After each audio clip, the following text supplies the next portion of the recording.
তোমরা যদি যৌবন চাও তাহলে আমার কোনো কথা তোমাদের শোনার দরকার নেই। তবে যদি তোমরা জীবন চাও, যৌবন 40-এ শেষ, কিন্তু জীবন হয়তো 90 পর্যন্ত চলবে। যদি যৌবনেই শেষ না হয়ে জীবন পর্যন্ত চলে যেতে চাও, সুন্দর করে অন্তত শেষ জীবনটা আল্লাহর সাথে সম্পর্ক রেখে একটা অন্তরে তৃপ্তিময় অন্তর নিয়ে বেঁচে থাকতে চাও, তাহলে অন্তত নামাজটা কোনোভাবে ছাড়বে না। আর যেটার জন্য কথাটা বললাম, একটু প্রাণবন্ত, আমাদের বুড়োদের মতো নামাজ পড়ো না। অটো নামাজ, কম্পিউটারে সুইচ টিপলে অটোমেটিক বুট হয়ে উইন্ডো খুলে থাকে। নামাজে আল্লাহু আকবার বললে অটোমেটিক আসসালামু আলাইকুম, নামাজ শেষ। একেবারে কম্পিউটারাইজ নামাজ। কি সূরা পড়েছিলাম তাও জানি না, আমি কি পড়েছি তাও মনে নেই। এই নামাজে ফরজ আদায় হবে, কিন্তু নামাজের মজা পেলেন না ভাই। নাক দিয়ে খাওয়া যায় না?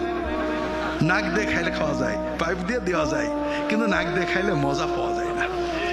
তো নামাজটাকে মজাদার করো, নামাজের সূরাগুলোর অর্থ বুঝো, দোয়াগুলোর অর্থ বুঝো, অল্টারনেট অনেক দোয়া শিখো।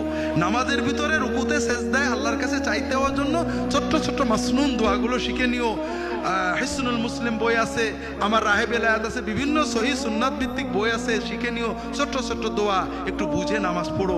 ইনশাআল্লাহ জীবনে অনেক কষ্ট আসবে, ব্যথা আসবে, বেদনা আসবে, সমস্যা আসবে, কিন্তু এই নামাজ ইনশাআল্লাহ তোমার সব সমস্যা দূর করে দেবে, আল্লাহর রহমতের সাথে তোমাকে জড়িয়ে রাখবে।